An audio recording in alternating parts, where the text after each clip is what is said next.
The tomorrow वार यह movie 2021 में release किया गया। इस मूवी में कहानी स्टार्ट होती है एक हीरो जिसका नाम फॉरेस्टर है। वह आर्मी से रिटायर होकर इधर उधर काम ढूंढता है, लेकिन उसे काम नहीं मिलता, जिसकी वजह से वो टेंस में रहता है। बट उसने अपने बच्ची से प्रॉमिस किया होता है कि उसके बर्थडे के दिन वह उसके साथ फुटबॉल मैच देखेगा। जब वो फुटबॉल मैच देख रहा होता है तभी टीवी झिलमिलाने लगती है और प्लेग्राउंड में एक टाइम मशीन एंटर होता है, जिसकी वजह से वहाँ के प्लेयर परेशान और वहाँ की देखने वाली जनता भी परेशान हो जाती है। टाइम मशीन में से बहुत सारे आर्मी बाहर निकलते हैं और कहते हैं, हम आपके भविष्य हैं। 30 साल आगे भविष्य में हमारी जंग छिड़ी है, हमारा दुश्मन कोई इंसान नहीं और हम जंग हार रहे हैं। अगले 12 महीने में धरती से इंसानों का नामो निशान मिट जाएगा।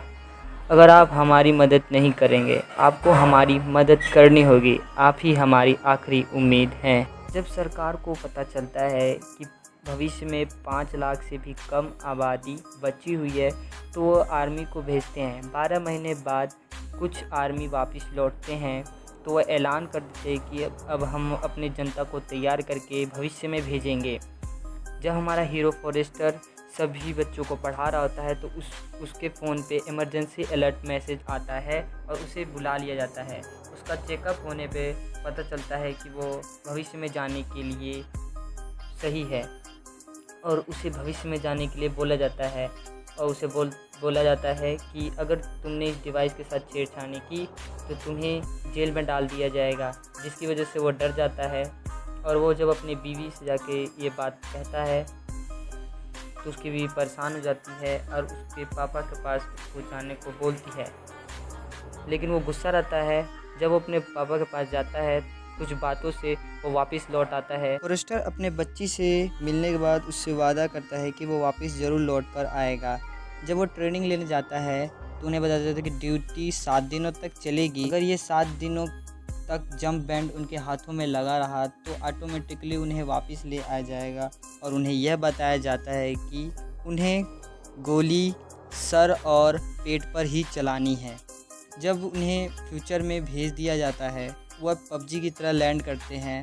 उनसे पूछा जाता है कि हमारी आवाज़ आ रही है कि नहीं आ रही, तो फॉरेस्टर जवाब देता है और उन्हें एक मिशन मिलता है कि उन्हें जाके हॉस्पिटल से एक मेडिसिन उठानी है और वहाँ पे एक फिनिश पे जाके ऑटोमेटिकली पिकअप कर लिया जाएगा। पहला मिशन कंप्लीट होने पर फॉरेस्टर की आंखें खुलती है और वह एक आर्मी लेडी से मिलता है।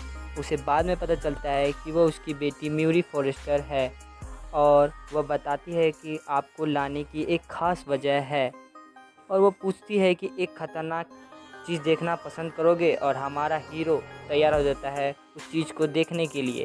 म्यूरी फॉरेस्टर बताती है कि जिनसे आपके मालवी में फ़ाइट हुई वह सब नर थे और यह एक मादा है। यह कम तादाद में और गुस्सैल होती हैं और यह ज़मीन के नीचे घोंसला बनाती है और नर मादा की हिफाजत करने के लिए अपनी जान भी दे सकते हैं। वो घोंसला पता चलता है तो वो वहाँ पे जाते हैं उस मादा को पकड़ने के लिए, जिससे पता कर सके कि जहर नर पे असर कर रहा है और मादा पे असर क्यों नहीं कर रहा।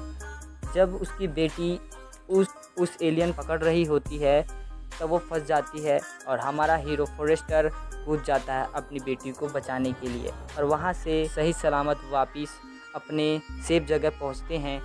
फॉरेस्टर मादा एलियन को पकड़ने के बाद एंटीटोड बनाती है और अपने डैड से बोलती है कि ये एंटीटोड अपने दुनिया में ले जाना और बहुत तादाद में बना लोगे, जिससे जंग शुरू होने से पहले जीत जाओगे, क्योंकि अब हम एंटीटोड नहीं बना सकते हैं।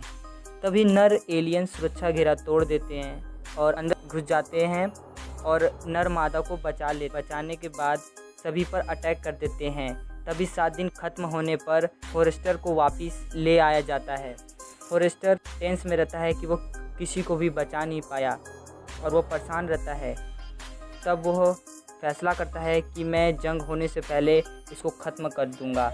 वह अपने एक होनहार स्टूडेंट से एक सवाल पूछता है कि एक ऐसा प्राणी जो कभी उत्तरी ध्रुव से बाहर नहीं आया, चीन और कोरिया के ज्वालामुखी की राख उनके पंजे में कैसे आया। तब वो स्टूडेंट बताता है कि चीन और कोरिया की सीमा पर फटे बम के राख अभी भी बर्फ में ढके होंगे। तब वो जाके वहाँ के राष्ट्रपति से मिलते हैं। राष्ट्रपति मना कर देते हैं, जिसकी वजह से फॉरेस्टर टेंस में आ जाता है, लेकिन वह हार नहीं मानता है और अपने दोस्तों की मदद से वह अपने डैड से मिलता है और अपने डैड को मनाने के बाद फॉरेस्टर बर्फ़ के मिशन पर निकल जाता है और वहाँ पे वह एलियंस को ढूंढ लेता है और सभी को ख़त्म करने के बाद वहाँ से एक मादा एलियन भाग जाती है, जिसकी वजह से फॉरेस्टर को उसे मारने में प्रॉब्लम होती है, लेकिन फॉरेस्टर और उसके डैड मिलकर उसे मार देते हैं।